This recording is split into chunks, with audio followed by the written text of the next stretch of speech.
Avec 3 semaines d'avance, voici venu le temps des vendanges. Depuis 1974, Michel Furdinat récolte majoritairement du pinot noir, mais aussi du chardonnay et du pinot blanc.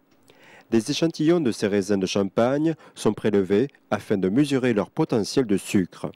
Lundi dernier, et on était déjà à 8,5. Donc là, c'est des raisins qui vont être vendangés fin de semaine, donc on sera normalement au 9,5 sans problème. La maturité du raisin varie en fonction de son lieu d'implantation. Durant la dizaine de jours des vendanges, les vignerons dispatchent les vendangeurs aux bons endroits. La décision pour la prise de vendange, c'est un équilibre entre le sucre et l'acidité. Il faut savoir que le sucre est donné par la lumière et la chute d'acidité, c'est la chaleur qui la fait tomber.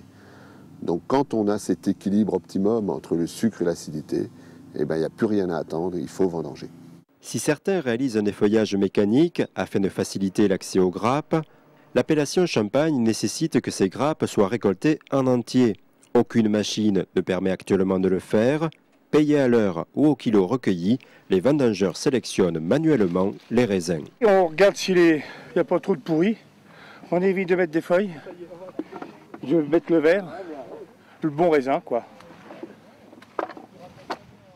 Cette année, les vendanges ont démarré en août au lieu de septembre, un fait rarissime. De mémoire de vigneron, cela a eu lieu 4 fois en 50 ans. En cause, un printemps chaud et un été pluvieux. La vigne est saturée d'eau, elle n'en peut plus. Et à un moment donné, on le voit aussi sur tous les autres fruits. Les fruits, il y a un prunier pas loin de nous, là. Les fruits tombent des arbres très facilement, éclatent et s'abîment. Atteindre le degré de sucre suffisant s'accompagne d'un risque de pourrissement trop important. En 2007, les vignerons sont vigilants quant au choix de la date des vendanges. Autre conséquence de la météo, un rendement affaibli de 20 à 25% par rapport à une année normale. Pour pallier justement à cette hétérogénéité, il a été décidé, toujours dans le cadre de l'appellation Champagne, d'avoir donc le volume d'appellation de 12 400 kg, plus un volume complémentaire, un volume de vin bloqué que l'on conserve.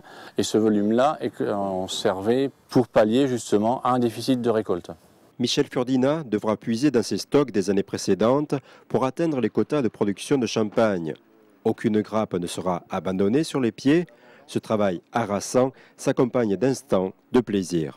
Alors c'est même pas une flûte, mais vous voyez, le champagne, ça se déguste à tous les moments de la journée. Et bonne vendange à vous tous.